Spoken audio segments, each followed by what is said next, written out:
मैं जय कृष्ण गोस्वामी प्रहलाद का कहानी सुनाने जा रहा हूँ। प्रहलाद हिरण्यकश्यप का बेटा था।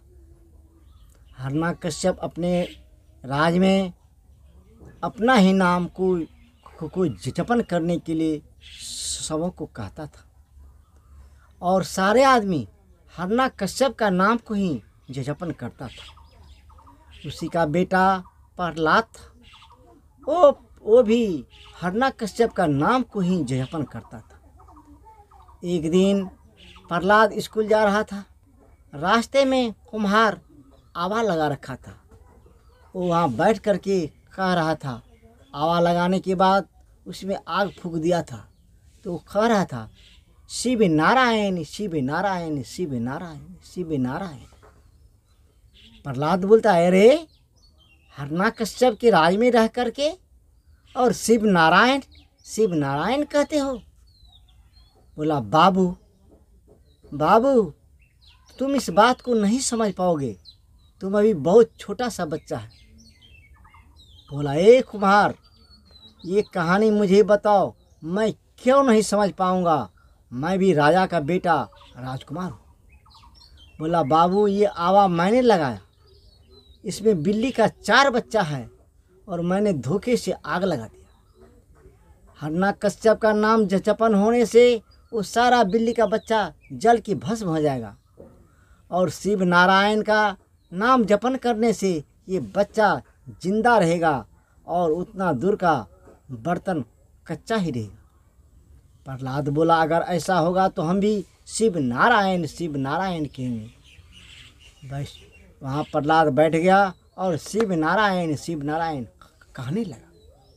कहते कहते 24 घंटा जब बीत गया तो आग बुझ गया। आग बुझने के बाद प्रहलाद ने बोला, इसे तोड़ो। उसे तोड़ा तो आसपास के 4-5 मटकुरा कच्चा ही रह गया और बिल्ली का बच्चा म्याऊं म्याऊं म्याऊं कर रहा था। कुम्हार ने बोला, देखा भाई प्रहलाद, ये शिव नारायण ही इसको बचा सकता है, इसके अलावा कोई नहीं बचा सकता है। और हिरण्यकश्यप के राज में सभी लोग हिरण्यकश्यप का नाम जपन करता है, इसलिए हिरण्यकश्यप कोई भगवान नहीं है, वो राजा है। वो राजा का राज में वो अपना धौस और रूप दिखा करके सबों को अपना नाम जपन करता है। अब उस दिन से प्रहलाद शिव नारायण कहने लगा। शिव नारायण कहते कहते वो अपने घर को चला गया। इस बात को सुन करके हिरण्यकश्यप को बहुत जोर का गुस्सा आया और बोला, मेरा बेटा शिव नारायण अगर जपेगा तो गांव वाले मेरा क्या कर सकता है, गांव वाले भी शिव नारायण जपेगा। वो हिरण्यकश्यप अपने घरवाले को बोला, जाओ और तुम अपने बेटे को समझा लो कि शिव नारायण भूल जाए, नहीं तो मैं उसका वध करवा दूंगा। उसका माँ ने बोला, ये बेटा प्रहलाद, उन्हें शिव नारायण भूल जाओ और हिरण्यकश्यप का नाम को जपन करो।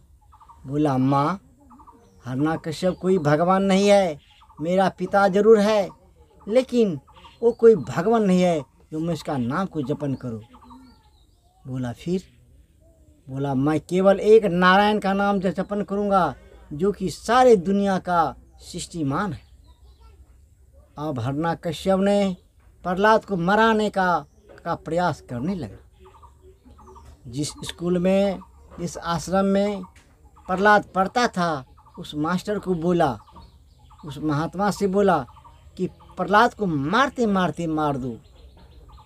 जब प्रहलाद स्कूल गया तो वो महात्मा बेकसूर का प्रहलाद को मारता था और बोलता कि तुम्हें पढ़ने नहीं आता है। प्रहलाद को इतना मारता था कि पीठ से खून बहने लगता था। ये मार प्रहलाद अपने माँ को दिखाता था। उसका माँ बोला कि बेटा तुम स्कूल मत जाओ। बोला, ठीक है।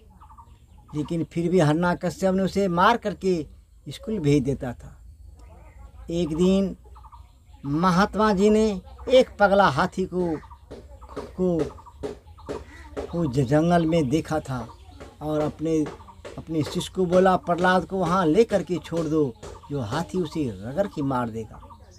प्रहलाद वहाँ जाने के बाद हाथी उसे नहीं मार सका। अब प्रहलाद हिरण्यकश्यप का नाम जपन करने लगा। प्रहलाद का बहन होलिका था, जो कि आग में नहीं जलता था। अपने बहन से बोला, ए बहन, तू उसे गोद में ले लो और मैं तुझे आग लगा देता हूँ। ये प्रहलाद जल की भस्म हो जाएगा और तू बच जाएगा।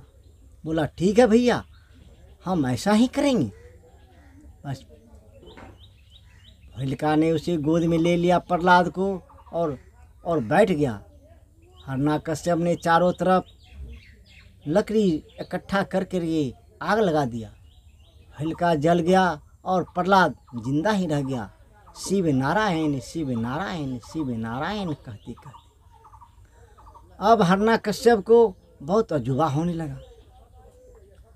हिरण्यकश्यप एक दिन हाथ में तलवार लिया और बोला, ए प्रहलाद, तेरा भगवान कहाँ है, जरा मुझे बताना।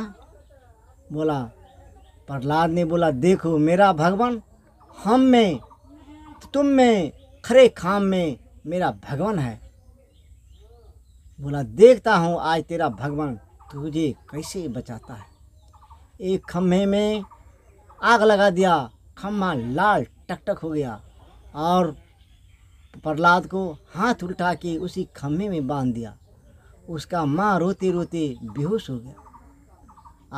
हिरण्यकश्यप हाथ में तलवार लिया, बोला, ए प्रहलाद, तेरा शिव नारायण कहाँ है, बोलो, उससे तेरा जान बचाएगा। बोला, हाँ पापा जी, हाँ पिताजी, मेरा भगवान है हम में, तुम में, खरे खाम में। बोला, देखता हूँ तेरा भगवान कहाँ है।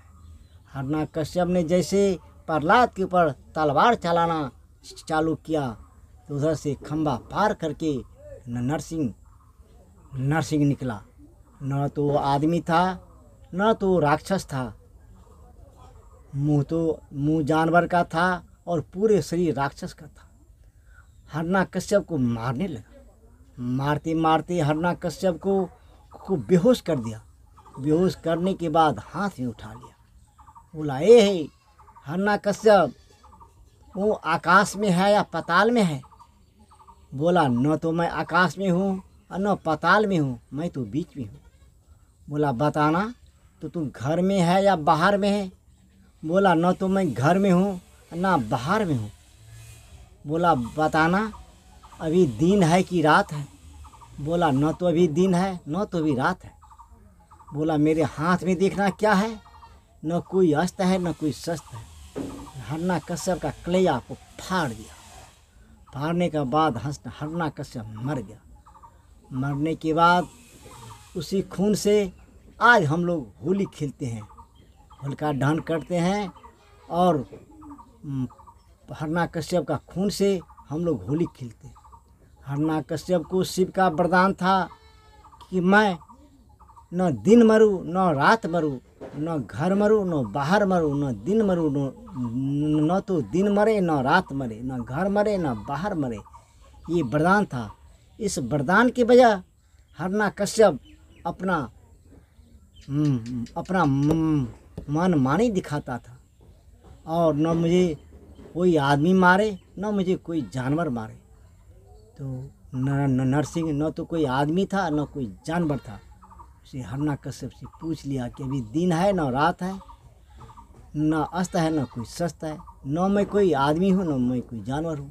हिरण्यकश्यप का कलेजा फाड़ करके मार दिया और प्रहलाद शिव नारायण जपन करने लगा। उस दिन से हम लोग होली खेलने लगे। प्रहलाद का कहानी समाप्त हो गई।